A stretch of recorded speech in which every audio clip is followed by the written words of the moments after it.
Bonjour, bienvenue dans cette capsule vidéo sur le chapitre Périodiser l'histoire, un chapitre introductif. Évoquons d'abord l'introduction et un premier point. L'histoire est d'abord l'étude des sociétés passées et de leur évolution. Le temps constitue alors le cadre de la réflexion des historiens. Ils ont donc besoin de le structurer.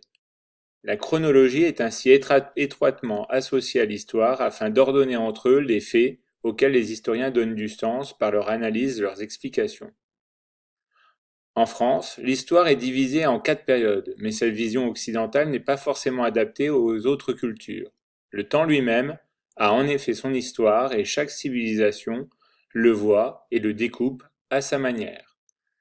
La périodisation est la division du temps en séquences chronologiques. Périodiser signifie ranger les événements dans le temps, établir des continuités et des ruptures, retrouver des points communs et des changements.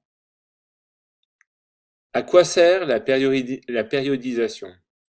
Cette forme de périodisation sert à identifier chaque époque pour montrer les évolutions économiques, sociales et politiques, trouver des éléments identiques et des éléments de rupture.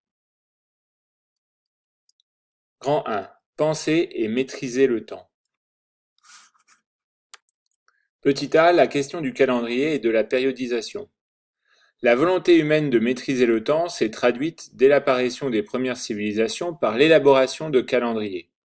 Fondés sur le soleil, sur la lune, sur les saisons, ils permettent d'organiser la vie quotidienne. Dans chaque calendrier, le choix de l'an 1 témoigne de ce qui est considéré comme un tournant historique fondateur. Fixer l'an 1 revient en effet à séparer un avant d'un après autour d'une date qui se trouve être érigée en un point d'origine d'une séquence historique cohérente reconnue par tous. Quand fixer l'an 1, voici quelques exemples. Donc, dans le calendrier hébraïque, la date supposée de la Genèse, 3760 ans avant Jésus-Christ. Dans le calendrier chinois, naissance de l'empereur Wang Ti, 2697 avant Jésus-Christ. Dans le calendrier romain, c'est la fondation de Rome, en 753 avant Jésus-Christ. Dans le calendrier grégorien, naissance supposée de Jésus, notre calendrier défini par l'an 1. Dans le calendrier islamique, c'est le choix de l'hégire, c'est-à-dire le fait que Mahomet aille vers la Mecque en 622. Et enfin, dans le calendrier républicain ou révolutionnaire, c'est la proclamation de la Première République française en 1792, c'est l'année 1 au 21 septembre.